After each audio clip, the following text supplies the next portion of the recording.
大家好，我是小医生。我想问大家，你们的终极梦想是什么？很多人会说财富自由啊，财富自由是不是就代表你能买得起房子呢？比如说，你现在每个月花$1500，然后你股票的利息每个月的被动收入是$2000，那对啊，你财富自由啦，你可以退休了啊，因为你的被动收入大于支出嘛。那现在很多网红教你的就是让你达到这种效果，但这个是你想要的吗？你连房子都买不起啊！那我的梦想是什么呢？我的梦想是要成为大富翁，我要拥有很多的房子，我要让这些房子为我带来被动收入。但是我的梦想跟你们的不同，我的梦想并不止于幻想的阶段。我这个人想要什么，我就要想办法得到它，我就是这种性格。那么如何才能实现我这个梦想呢？难吗？是不是说像我一样懂得创业，懂得投资股票才可以做到呢？非也。今天我要完全公开买房的终极秘诀啊！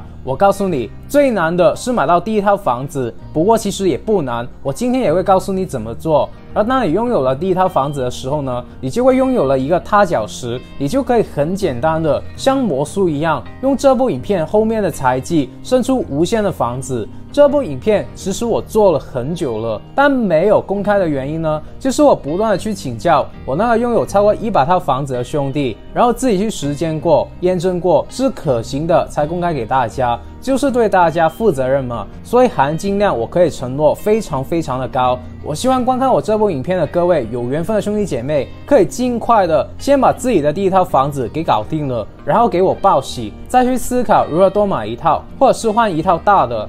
然后记得为这部影片点赞，因为你成功了之后，就可以在播放列表里面找到这部影片，然后给我报喜，让我感受你的喜悦。那么还是强调一下，这个频道是专门培养老板、企业家、有钱人的。如果你不想错过以上的资讯，你可以考虑订阅我的频道，然后打开小铃铛。首先，我想问你一个问题：如果你有足够的钱，我们应该直接全款买房，而不是贷款，对吧？真的，贷款买房又要给银行赚利息，又表现得很无能，对吧？如果是，那太棒了，你是一个彻头彻尾的穷人。我开玩笑啊，大家最近不是听到很多关于某知名地产商要破产的资讯吗？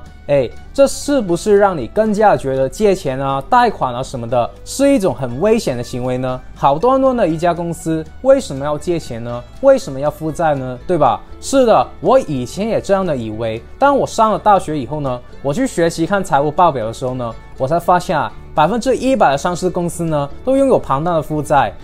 小时候我们的父母、我们的老师不是告诉我们不要欠人家东西吗？富爸爸不是告诉我们要减少负债、增加资产吗？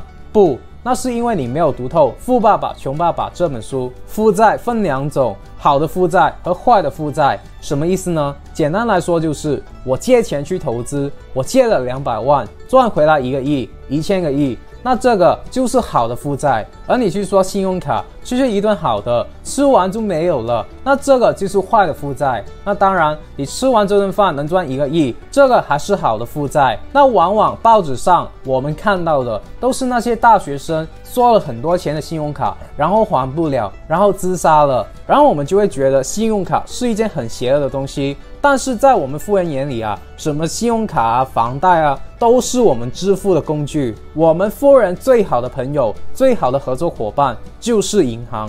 记着，诸葛亮告诉我们要成功，就要学习一个字：借。借力、借东风，甚至是借钱。当你一无所有的时候，你更加要学会借钱。有句很经典的话：富人开着宝马去银行，借你骑着单车存着钱。记得，穷人把钱存进银行，实际上呢是在补贴富人。这句话印证了大多数穷人存钱的命运，也不敢借钱，又或者贷款很多钱来买房子。很简单啊，因为你怕还不起贷款嘛，对不对？要还30年啊，每个月的收入都去还了月供，不能吃好的，也不能穿好的，这影响生活品质啊。那我可不要。那我们富人是怎么想的呢？富人不怕贷款，反而喜欢贷款。因为富人深刻地认识到钱是必然要贬值的，我们要借银行低息的钱去投资赚更多的钱。你知道为什么上一代无数的人就是那种没读过几年书的，甚至是好吃懒做的人呢？浑浑噩噩的就发财了吗？你看，10年前20万美金的房子，他投了4万，借了16万，10年后房子价值200万美金，他相当于赚了196万啊。那这贷款的16万根本不值一提，租金也早就覆盖了。所以第一件事，借钱买房是必须的。你想要买到第一套房子，你必须要学会跟富人一样借钱。那么现在有个问题来了，如果房价跌了怎么办？都快2022了，还有人怕房价跌？你自己去看一下全世界房价的趋势图吧。就算是08年大跌的时候，是不是过几年很快就涨回来了吗？你买的不是股票啊，没有明显的操盘手的啊，也不是一张纸啊，你买的是一间房子，你是可以自己住的，你是可以租出去的，跌就跌啊，怕什么？记着，别觉得自己比银行还要聪明，银行能借钱给你，其实就是跟你做生意，债主比你还要担心，对不对？有句话是这么说的，我凭实力借回来的钱为什么要还你？其实某种意义上来说呢，这句话是对的。别以为借钱很容易，你想要借，人家也不会借给你，所以银行也是有评估的。首先你要先付首款，你把它当押金好了。所以有的人说自己连首款的钱都拿不起来，那这我就生气了。100万美金的房子，你看了我之前那么多影片，你连10万都拿不出来，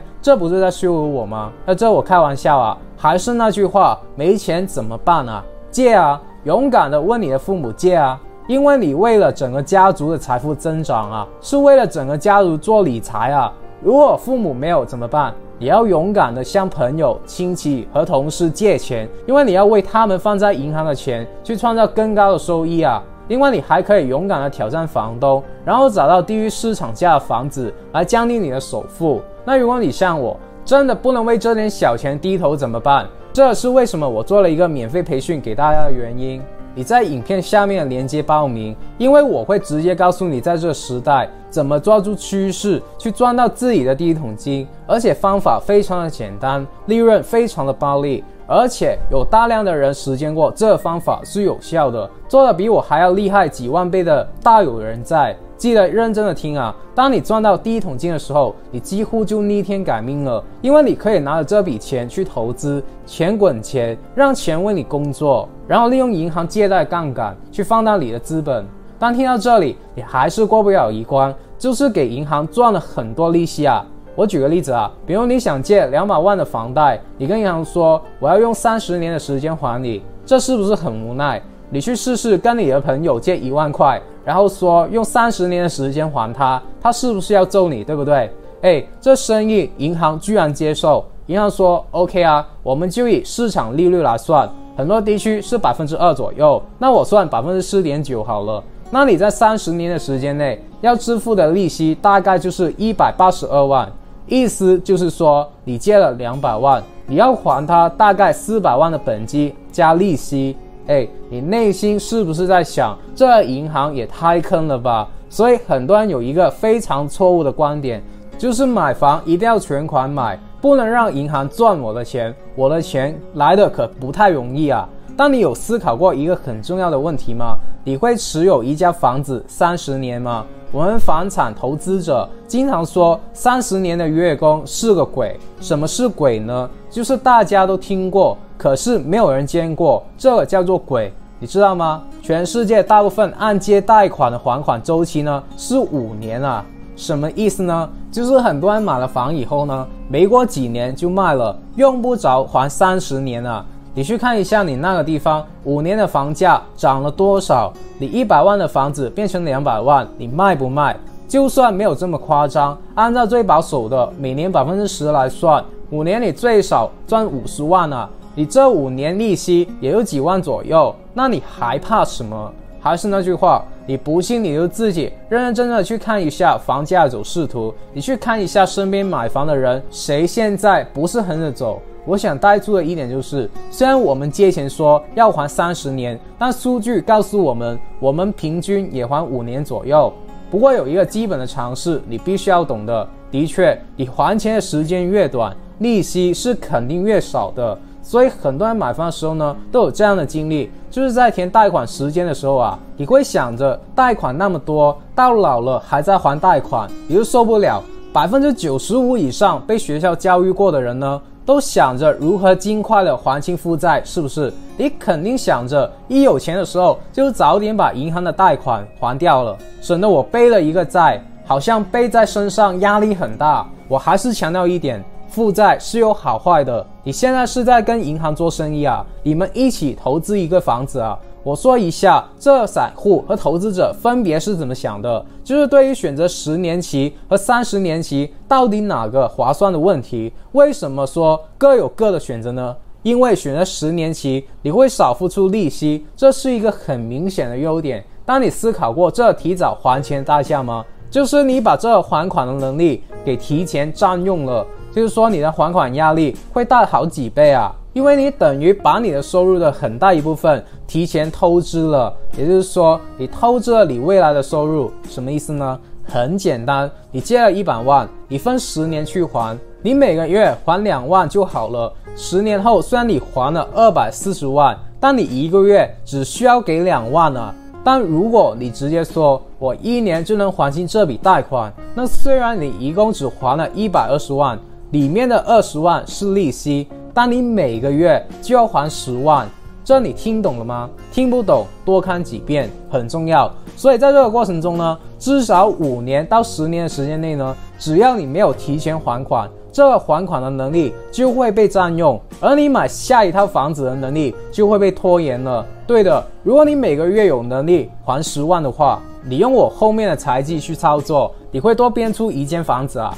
所以如果你选择在30年的时间内去还钱的话，你虽然付出的利息比较多，但是它降低你的还款压力。而这个时候呢，假设你有买第2套房子的计划，或者是你有买其他物品的计划，比如说是车子啊，或者是别的，能力就会增强了，你就能提前获得你想要的东西。因为你的月供能力增强了，你就会释放出更多的生产力出来。而在我眼里呢，最佳的贷款期限不是30年，应该是100年，多交一些利息嘛，尽可能的拖长贷款期限是明智的选择。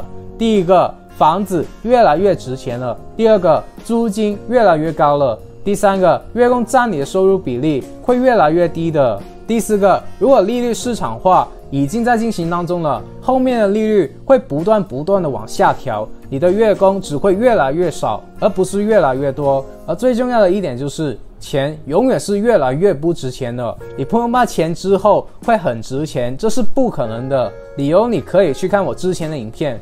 你要记住，借钱是要付利息没有错，但完全没有你想的那么多。在全球利息这么低的情况下呢，也就是2%左右，不借的人其实蛮笨的，没有得罪的意思啊，因为我是真心的觉得笨。所以现在的年轻人说买不起房，对啊，几百万几千万的房子你不借钱怎么买？全款买房你当然看不到希望啊。所以我今天就要站出来，没人告诉你，我告诉你，你真正要付的所谓200万的利息呢，实际上根本没有人真正的付完。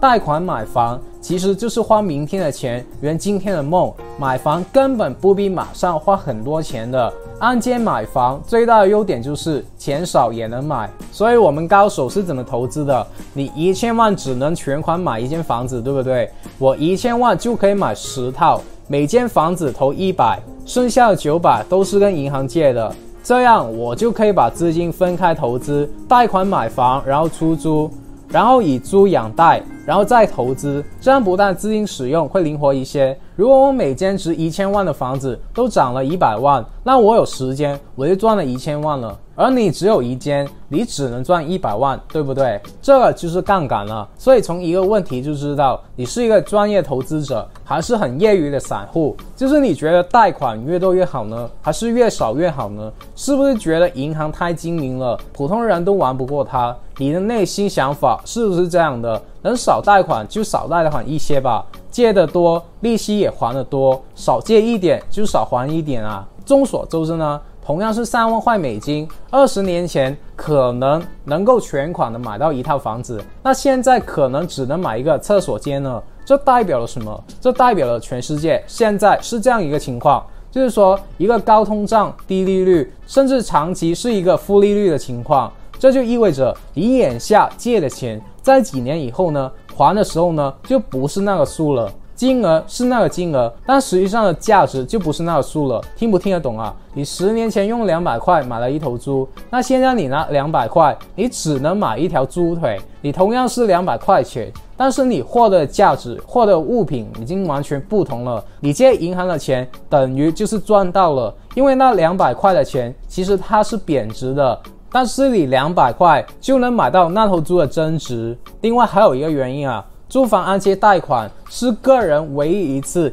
可以向银行借很多钱、很多期限、利率又最便宜的人民福利啊，是这政府给第一次买房的人呢，福利是最便宜的贷款。之后就没有哪一种贷款有如此便宜的利息，给予你如此长的期限，有如此宽松的审批条件了啊。你可以问一下你身边贷款借钱还有谁能够像银行按揭一样低息、高效而长期，找不到了啊。所以跟银行借的钱，因为利息比较便宜，我们专业的投资人呢，肯定是越借越多的啊。当然也要在个人能力范围之内多贷一点，你还不了你借什么，对不对？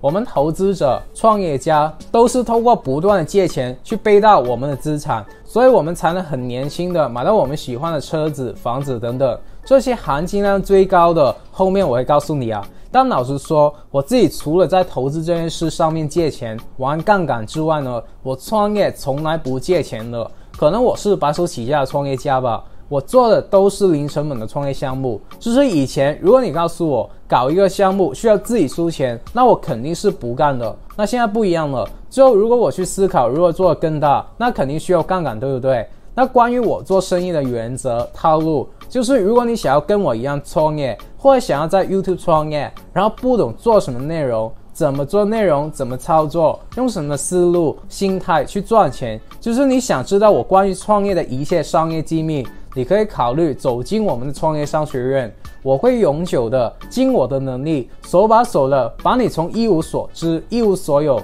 到一无所缺，因为我当初就是这么走过来的。就这移动互联网的时代啊，到处都充满着创业的机会。我常说我以前很喜欢看一个游戏主播，他当年18岁，收入就1个亿啊。那些直播带货的、去旅行的、去游山玩水的，用一部手机记录下来就赚1个亿。那么我想，只要你不太笨，有心拼命，赚他几百万又有何难呢？那这些我的创业商学院会详细的说，有兴趣的可以在影片下面的链接加入，然后现在加入还会送赠品书会的会籍啊。我们团队除了每周更新2段音频，帮助你理解一本书的精华内容以外呢，我本人还会在里面更新一些不定期的课程。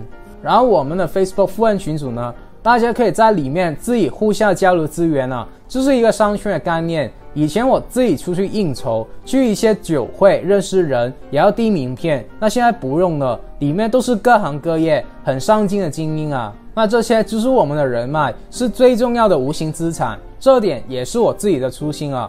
好了，那接下来就是这部影片含金量最高的地方了，就是如何利用第一套房子生出和变出之后无限套房子呢？我希望你成为了千万、亿万富翁以后，不要忘了有我这样一个人啊。我开玩笑啊，有这么一个数据是这么表明的，我们华人家庭平均每7年到10年买第2套房子，这时间呢是很多人意想不到的。可能有的人就会说啊，我可能还没有准备好，我可能还要再过2年，我连首款都还没有赚够，或者说我的资金好像还没有那么充裕，买了之后我会不会压力很大？那么呢，会发现大家存款的速度呢，永远就跟不上这房价上涨的速度。往往你过2年钱存够了，房价又起来了，又会让你觉得压力更大了。所以这个时间呢，就一直持续的往后拖。但其实如果你用了我这个方法，你就能够在1年之内买到我们的第2套房子。那这就牵扯到一个概念，置换。首先我带你们去理解一下我们投资者的思绪啊。我们想的是如何不卖掉以前的房子，然后还想买一套，就是大家最理想的状态。一套我要自己住，然后一套我要把它出租。大家在没有财商的时候呢，是不是觉得这不可能？很简单，就算你去贷款，你的首付都不太足啊，你老是存不够钱啊，那这怎么办呢？这时候你就需要我的财商技能了。记着，你要充分利用你之前买的那套房子的增值所带来的可以多贷款出来的钱来作为你的首付，是不是很绕口啊？怎么理解呢？留心听啊，概念是这样操作的。就比如说你3年前买了一套房子，那时候是200万买的，那么假设它现在已经增值到400万了，那这3年你还了不少的钱，你现在只欠100万不到的贷款，那么这时候呢，你就可以转贷款了。什么意思呢？你去跟另外一家银行借钱，用你现在这套升值到400万的房子去抵押，你去抵押借400万的70%出来，也就是280万。那你现在是欠2家银行的钱，对不对？好，然后把你之前首次买房欠银行的那100万还清了，所以你现在只欠一家银行280万。这280万呢，你拿100万去还之前的房贷，这就等于你剩下180万的资金可以使用，对不对？然后这180万就差不多够你另外一家房子的首付了。当然这个房子肯定是小一点的，简单来说就是你以前的房子升值了，当你不卖，你拿去再借钱，借回来的钱拿一部分去还清之前的房贷，剩下的拿去付另一家房子的首付。跟不跟得上？不懂还是要多听几遍啊！你听懂了，你就会发现整个一房生出一房的过程呢是非常轻松的。你不需要一直等到我光凭自己的钱存够所有的首付，因为这个时间呢，你永远就是赶不上。因为你的薪资在涨的时候呢，房价也在涨。这个问题我之前影片也聊过了。那这里面呢，需要大家克服的最重要的心理障碍，就是说房子涨了，你不一定要及时拿去卖。这房子增值的部分呢，你可以拿去借钱，然后达到一个资源配置的最优化的选择。也许你会说啊，这样子会不会欠银行很多钱呢？可是我告诉你，在我身边所有有钱的朋友，凭自己的能力存够第二套房子首款的人呢，不到1/10啊。大部分人买第二套房子都是从第一套房子的涨价部分来借钱买第二套的。所以呢，很多人也会很担心说那我这样子的月供会不会很大呢？我要2套房子的月供。这是很多买第一套房子的人呢，没有意识到的一个特别好玩的技巧。这技巧就是从你买进第二套房子开始，你就可以收租了，而租金呢，至少可以抵1半以上的月供啊。这时候呢，你月供的压力就会大大的减少啊。这也是好多人看到换第二套房子想着很艰难，但其实做起来没有那么的难。执行的过程中呢，还月供的过程中呢，也没有那么的痛苦的原因。然而这事情如果没有人说透它，那么呢，你就会一直困在买第二套房子压力很大，买第二套房子月供压力很大，以后会牺牲生活的品质啊。这是因为你没有充分的利用你已经拥有了那一套房子。比如说你买了第二套房子，在租金抵1半的情况下呢，你月供就会少很多啊。而租金的增长规律也是5年翻一番啊。你回想一下自己5年前租的房子跟现在租的房子，租金已经翻了很多倍了。因为居民的收入呢也是5年翻一番的，所以呢，你其实支撑月供差额的时间呢不需要很久的，只需要5年的时间。另外一套租的房子就可以实现租金抵月供了。那在这种情况下呢，你的压力其实也只有5年的时间，而这5年的时间你只有1半的压力。那如果你明白这些道理的话呢，你就不需要觉得换房是需要7年的事了。我现在让你3年之内提速的实现这计划，这是我们投资者的玩法啊。1年生出一套房子，1年以后再生出一套。如果你听得懂，这数学公式是可以几何式的倍增的。这也是为什么我那个朋友可以买100套房子的原因。记得年轻的时候呢，就要想办法开跑车，因为当你70、80岁再去开跑车，意义何在？所以我们要想办法找到自己的第一桶金。除了走进我们商学院去学习创业以外，投资股票、投资房地产也是不错的手段。那这些我做了很多免费的投资影片，你们等一下可以去看看。那大部分的散户是怎么玩的？你耐心的听到最后啊，你才能明白我所有的思绪。散户是因为刚需才去置换另一套房子的。比如说你以前的房子比较小，现在家里面添了一个小孩子了，或者说有更多的租房需求了，那你这个时候呢，想用这小的房子来换大的房子，这就是散户认为的买第二套房，用前面的那套小房子卖掉的钱作为第二套房子的首付。那这样子的好处就是呢，你的首付和月供的压力都会变小。但在我们的投资者看来呢，你还是只有一套房子，虽然说你的房子的面积变大了，也许你面积增加了30%，也许面积增加了50%，家庭住得更加欢愉了，空间更大了，多了一个房间或者多了2个房间，那家人的生活也更舒服了。那这样子去换房其实也没有问题的，因为毕竟你赚钱嘛。大富翁也是这样教我们的，几栋绿色的房子换一栋红色的房子，对不对？我们要慢慢的累积我们的房地产资产嘛。OK， 你选择散户的做法是没有问题的。房地产市场呢，你能买到，其实就很容易赚到钱。但这边记住我给出的一个原则啊，记住啊，当行情上涨的情况下呢，要进行先买后卖。而反过来，当行情下行的时候呢，要进行先卖后买。为什么是这样讲呢？因为在行情上涨的时候呢，你也许一套房子晚半年卖就能多卖50万块钱啊。那么这时候呢，你进行现买的动作呢，又能够少支付50万块钱啊，前后呢就相差了100万了。这不是开玩笑啊，这是极其讲究的。你等一下可以去看我之前的影片。而如果在平淡市场或者是行情下跌的时候呢，你就要先卖后买。为什么呢？因为在房价下行的过程中呢，你的房子就不会那么好卖了，而且这周期会比较长，也许是3个月，也许是半年。那如果你先卖了，你的资金压力就不会那么大了。那你另外买房子的时候呢，你可以随时的成交，因为很好挑嘛。在淡季或者是下行市场的时候呢，是一个买方的市场，就是买方是老大，而卖方是比较多的，买房子是比较少数的。所以呢，这时候呢，这个形势就会完全的逆过来了。你一定要先卖掉房子再来买，会合适一点。在刚去换房的时候呢，其实主要考虑的点呢，就是自己家人的生活舒适、交通方便，特别是小孩子的学位这些问题。考虑的生活配套呢，包括位置、交通、医疗、商业、学校，这些都是必备的一些非常重要的点啊。那这个过程中呢，很多人会认为说，我如果钱不够，那我本来住的是市中心啊，比较老的、比较破的、比较小的房子，我现在为了换房子，我就一下子换了别墅，我可不可以换到远郊区呢？或者说郊区的比较偏远的地方呢，换了一个大房子，一步到位呢？我们是不建议这么做的。为何呢？因为我们见过很多的朋友这样做很容易后悔。他们后悔的点在哪里呢？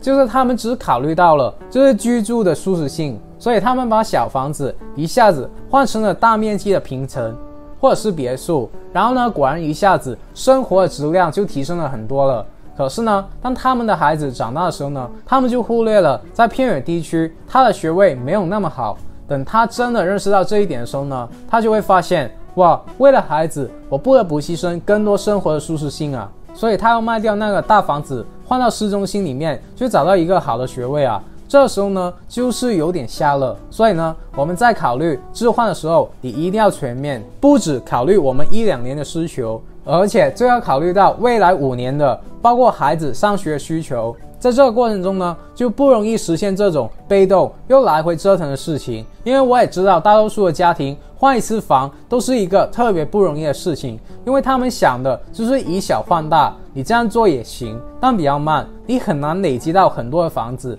当然，以上的手段都是房地产市场正常的情况下我们可以操作的财技。如果你问房价将来下跌怎么办呢？我告诉你，房价是会波动不错，但如果你说要像08年那样暴跌，那么我想你做什么投资都要拜拜的。因为所有的人都是负资产的时候呢，就没有人炒作了。当然其实暴跌房子还是可以出租，还是可以自住的，这里的风险就是你还不了贷款。那这个你只能提升你自己啊，免费的订阅我的频道啊，你坚持一直来看我的影片，你每天都去思考怎么赚钱，那你的收入很难不提升啊，真的是这样的。当然你想要快一点，或者是你想要学习创业，你想要跟着我的脚步去走，你当然要走进我的创业商学院呢，我会永久手把手的带着你嘛，对不对？但你要记着，关于买房你必须要有一套计划。你可以留言问我，但你千万不要贸然进场，然后没有一个退场的计划，这是很危险的。好了，只要你们能在我今天说的内容里面呢，找到1-2句话是有用的，然后帮助自己的人生过得好一些，我就心满意足了。我真心的祝福为这部影片点赞兄弟姐妹们呢，早日达到财富自由。好了，我们下个礼拜不见不散，拜。